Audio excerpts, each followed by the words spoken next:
Assalamualaikum warahmatullahi wabarakatuh. Perkenalkan, nama saya Siska Hidayati dengan NIM 203141168. Di sini saya akan menjelaskan terkait materi IPS di sekolah dasar. Sebelum kita melanjutkan ke materi, saya ingin bertanya terkait ekonomi. Arti dari ekonomi itu sendiri apa sih?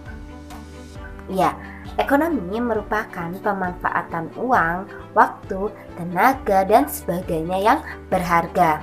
Nah, sementara kegiatan ekonomi merupakan suatu bentuk usaha yang dilakukan oleh seseorang yang bertujuan untuk memenuhi kebutuhan sehari-harinya.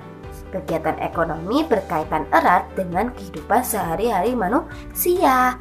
Hal ini dikarenakan manusia memiliki beragam kebutuhan untuk melanjutkan kehidupannya. Nah, perlu diketahui kegiatan ekonomi seseorang itu tentu berbeda-beda. Misalnya, ada orang yang bekerja sebagai petani yang memproduksi bahan pangan gitu. Jadi langsung saja materi yang kita akan bahas pada kali ini, pada pertemuan ini, yaitu tentang peran ekonomi dalam menyejahterakan masyarakat. Langsung saja simak video selanjutnya.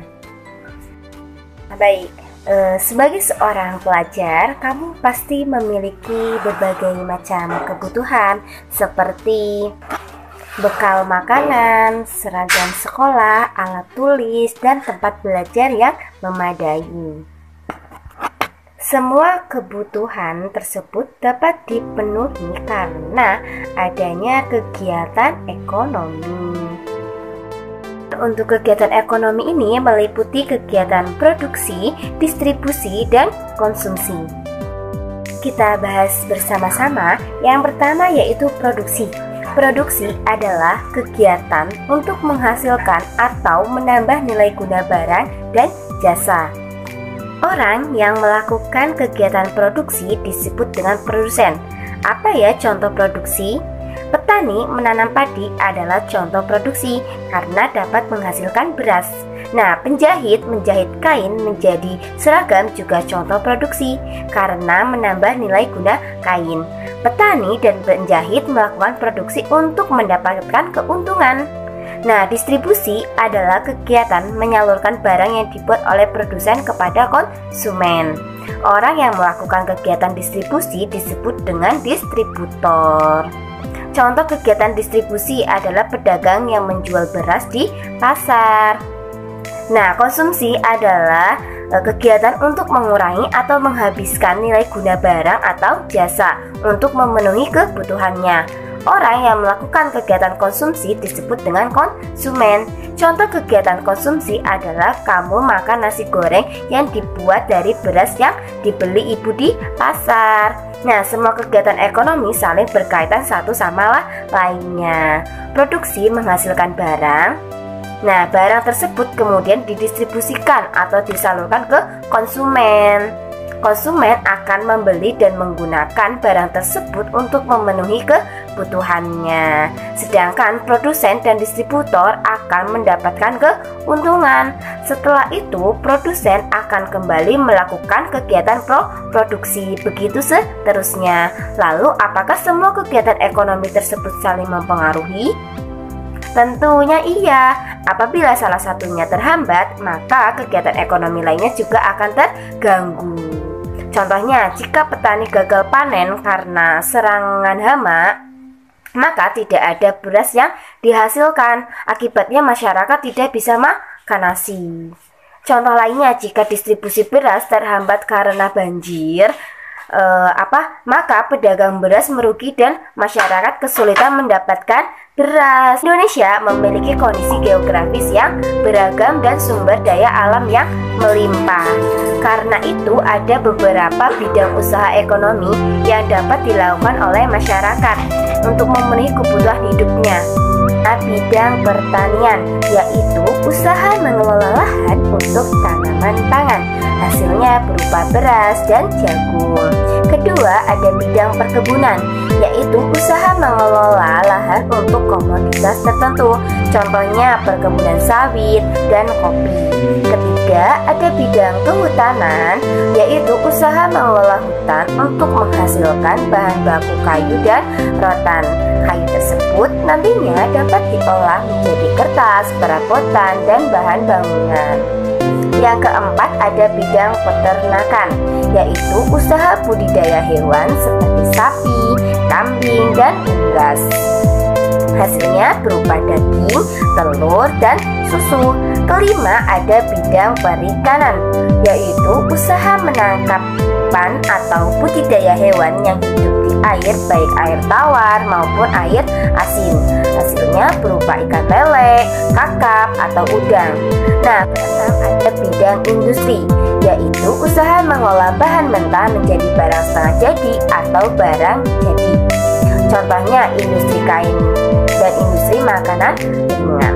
Ketujuh ada bidang pertambangan, yaitu usaha mengelola mineral atau bahan yang tersimpan dalam bumi seperti minyak bumi, gas alam, dan emas. Delapan yaitu bidang jasa, yaitu usaha untuk menawarkan pelayanan atau keahliannya. Contohnya guru, dokter, kuli bangunan, dan tukang ojek.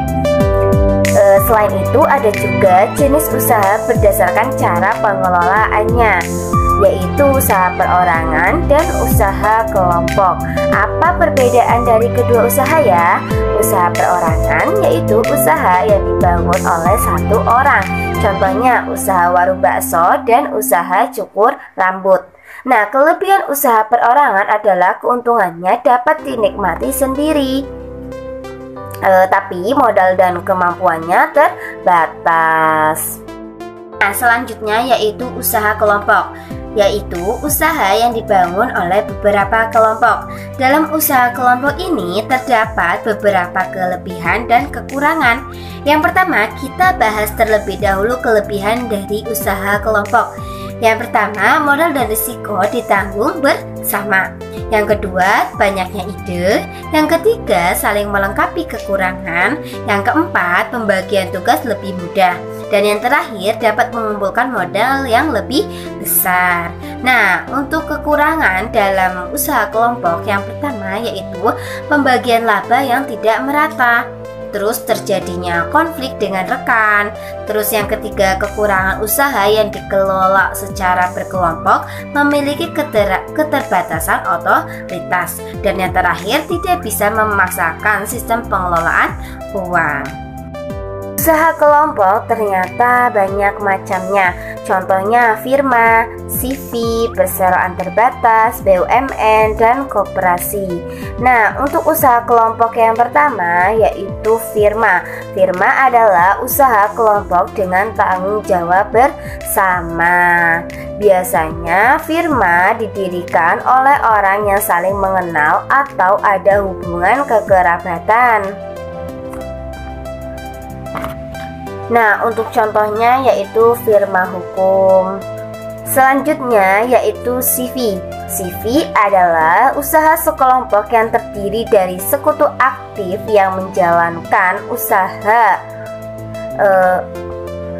dan sekutu pasif yang hanya menanamkan modal. Yang selanjutnya yaitu PT. PT adalah usaha kelompok berbadan hukum yang modalnya diperoleh dari pinjaman saham. Contoh PT Telekomunikasi Indonesia dan PT Garuda Indonesia. Selanjutnya yaitu ada BUMN, adalah badan usaha milik negara yang seluruh atau sebagian modalnya itu dimiliki oleh negara. Contohnya PT KAI, PT Pertamina, dan PT PLN. Selanjutnya, usaha kelompok ada koperasi adalah usaha kelompok berdasarkan asas kekeluargaan. Koperasi bertujuan untuk menyejahterakan anggotanya dan modalnya berasal dari simpanan anggota. Contohnya koperasi unit desa dan koperasi sekolah. Wah, ternyata beragam ya bidang dan jenis usaha ekonomi. Adanya usaha ekonomi dapat menghasilkan keuntungan bagi pendirinya. dan membuka lapangan pekerjaan bagi orang lain. Dengan begitu, diharapkan setiap orang menjadi sejahtera karena kebutuhan hidupnya dapat tercukupi dengan baik. Dari sini kita juga belajar untuk menghargai usaha orang tua untuk mendapatkan uang demi memenuhi kebutuhan kita. Caranya adalah dengan selalu bersyukur, rajin belajar, dan hidup hemat.